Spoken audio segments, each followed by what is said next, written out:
Good evening, everyone.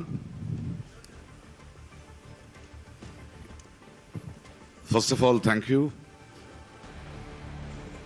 for giving me this responsibility of being a jury chairman. It is not an easy job, but my job was made easier with the wonderful colleagues I had as my jury members. Thank you, every single jury member who were with me. Well, I came in thinking that it was a 10-day sitting in a library, watching, learning what was in 2024 in Malayalam cinema. And I really relished a 10-day journey with all of them. I hope the unanimous judgment of the jury, where we had to really sit in detail and discuss, has enthralled and satisfied the fans of Malayalam cinema.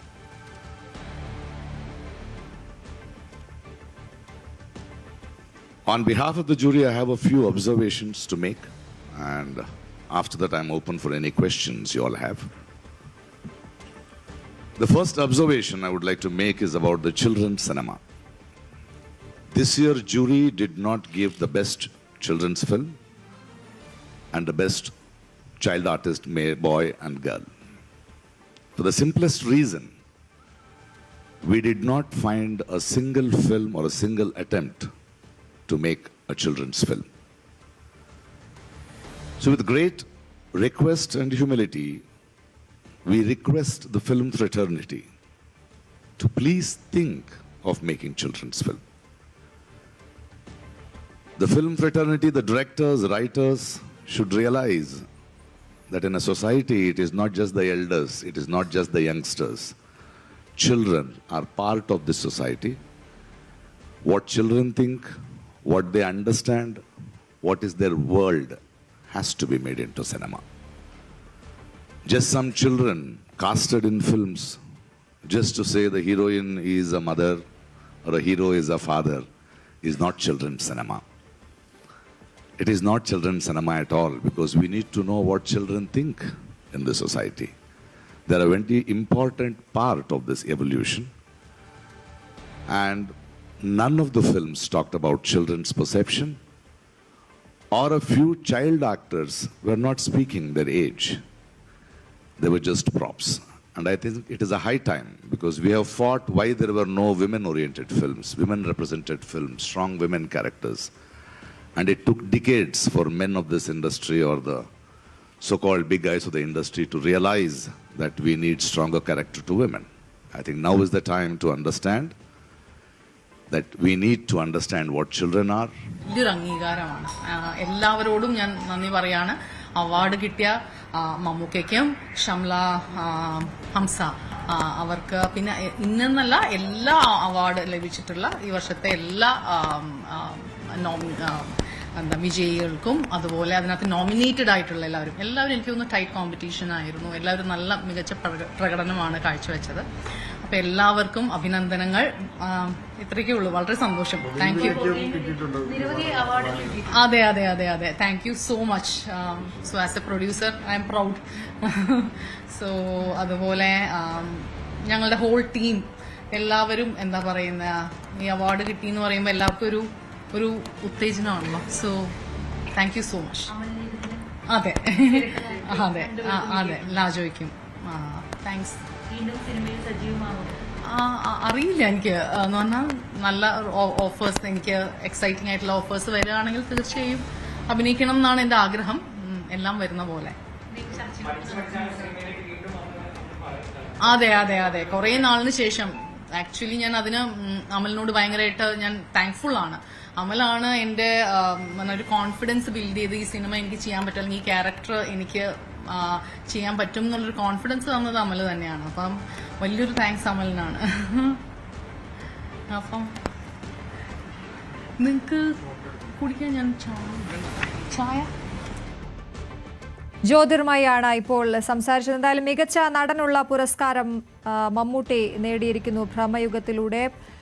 മറ്റ് പുരസ്കാരങ്ങൾ ഇങ്ങനെയാണ്. ടൊവിനോ തോമസിന് പ്രത്യേക പരാമർശമാണ് ലഭിച്ചിരിക്കുന്നത്. ARM എന്ന ചിത്രത്തിലൂടെ മികച്ച നടിയായി ഫെമിനിച്ചി ഫാത്തിമയിലൂടെ ഷംല ഹംസ തെരഞ്ഞെടുക്കപ്പെട്ടിരിക്കുന്നു. മികച്ച ചിത്രം മഞ്ഞുമൽ ബോയ്സ് ഇത്തവണ പുരസ്കാരങ്ങൾ വാരിക്കൂട്ടിയിരിക്കുന്നു. ചിദംബരം സംവിധാനം ചെയ്ത മഞ്ഞുമൽ ബോയ്സ് ആണ് മികച്ച ചിത്രം. ഒപ്പം സ്വഭാവ നടൻ എന്ന രീതിയിൽ സിദ്ധാർത്ഥ് ഭരതൻ ഭ്രമയുഗത്തിലെ മികച്ച അഭിനയത്തിന് സിദ്ധാർത്ഥ് ഭരതൻ അർഹനായിരിക്കുന്നു. മികച്ച തിരക്കഥയ്ക്കുള്ള പുരസ്കാരവും മഞ്ഞുമൽ ബോയ്സ് സ്വന്തമാക്കിയിരിക്കുന്നു. ചിദംബരത്തിന് തന്നെയാണ് ആ പുരസ്കാരം.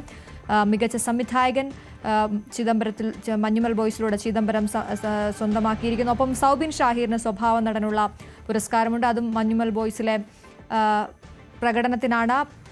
സ്വഭാവ നടിയായി ലിജോ മോൾ ജോസിനെ തെരഞ്ഞെടുത്തിരിക്കുന്നു. നടന്ന സംഭവം എന്ന ചിത്രത്തിലൂടെ ലിജോ മോൾ ജോസ് മികച്ച സ്വഭാവ നടിക്കുള്ള പുരസ്കാരം കരസ്ഥമാക്കിയിരിക്കുന്നു. ഷൈജു ഖാലിദാണ് മഞ്ഞുമൽ ബോയ്സിന് വീണ്ടും ഒരു പുരസ്കാരം ക്യാമറയിലൂടെ ലഭിച്ചിരിക്കുന്നത്. ഷൈജു ഖാലിദിലൂടെയാണ്.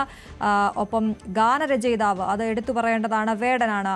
മഞ്ഞുമൽ ബോയ്സിലെ പാട്ടിലൂടെ വിയർപ്പ് തുന്നിയിട്ട കുപ്പായം എന്ന പാട്ടിലൂടെ മികച്ച ഗാനരചയിതാവായി വേടൻ മാറിയിരിക്കുന്നു. സംഗീത സംവിധായകൻ, അതും മഞ്ഞുമൽ ബോയ്സും ബൊഗൈൻ വില്ലയും കണക്കിലെടുത്തുകൊണ്ട് സുഷിൻ ശ്യാമിനാണ് ഇത്തവണത്തെ സംസ്ഥാന ചലച്ചിത്ര പുരസ്കാരത്തിലെ മികച്ച സംഗീത സംവിധായകനായി തെരഞ്ഞെടുത്തിരിക്കുന്നത്. മഞ്ഞുമൽ ബോയ്സിന് പുരസ്കാരങ്ങൾ അവസാനിക്കുന്നില്ല. മികച്ച കലാസംവിധാനമുള്ള പുരസ്കാരവും അജയൻ ചാലിശ്ശേരി മഞ്ഞുമൽ ബോയ്സിലൂടെ നേടിയിരിക്കുകയാണ്. മികച്ച എഡിറ്റർ, ദൃശ്യ സംയോജകൻ സൂരജ് ES ആണ്. കിഷ്കിന്ദ കാണ്ഡത്തിലൂടെ സൂരജാണ് എഡിറ്റർക്കുള്ള പുരസ്കാരം നേടിയിരിക്കുന്നത്. പിന്നണി ഗായികയായി എന്ന ചിത്രത്തിലൂടെ സെബ ടോമിയാണ് മികച്ച പിന്നണി ഗായകൻ. ARMലെ കിളിയെ എന്ന് തുടങ്ങുന്ന മികച്ച മലയാളി നെഞ്ചോട് ചേർത്ത ആ ഗാനത്തിലൂടെ KS ഹരിശങ്കറാണ് മികച്ച പിന്നണി ഗായകനായി മാറിയത്. മികച്ച മേക്കപ്പ് ആർട്ടിസ്റ്റ് ഭ്രമയുഗം, ബൊഗൈൻ വില്ല എന്നീ ചിത്രങ്ങളിലൂടെ റോണക്സ് സേവ്യറാണ് സ്വന്തമാക്കിയിരിക്കുന്നത്. വസ്ത്രാലങ്കാരത്തിനുള്ള പുരസ്കാരം സമീറ സനീഷ് രേഖാചിത്രം, ബൊഗൈൻ വില്ല എന്നീ ചിത്രങ്ങളിലൂടെ നേടിയിരിക്കുന്നു. ഡബ്ബിംഗ് ആർട്ടിസ്റ്റായി സൈനോര ഫിലിപ്പിനെയാണ് ബറോസ് എന്ന ചിത്രത്തിലൂടെ മികച്ച ഡബ്ബിംഗ് ആർട്ടിസ്റ്റായി തെരഞ്ഞെടുത്തിരിക്കുന്നത്.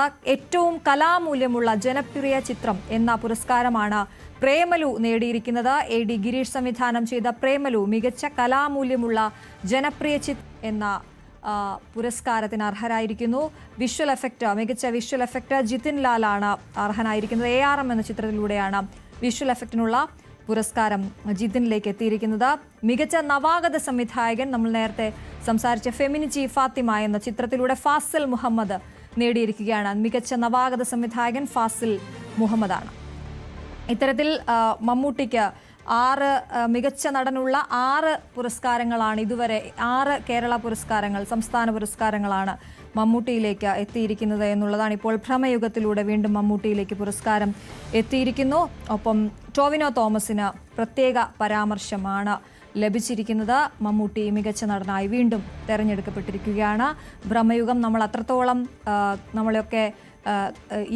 നമ്മളൊക്കെ ഇരുന്ന് കണ്ട ചിത്രം, അത്രത്തോളം ആവേശത്തോടെ കണ്ട ചിത്രമാണ് ഭ്രമയുഗം. ആ ചിത്രത്തിലെ അഭിനയത്തിനാണ് മമ്മൂട്ടിക്ക് മികച്ച നടനുള്ള സംസ്ഥാന ചലച്ചിത്ര പുരസ്കാരം ലഭിച്ചിരിക്കുന്നത്. മഞ്ഞുമൽ ബോയ്സിനാണ് ഇത്തവണ ലോട്ടറി എന്ന് വേണം പറയാൻ. സംസ്ഥാന ചലച്ചിത്ര പുരസ്കാരങ്ങളിൽ നിരവധി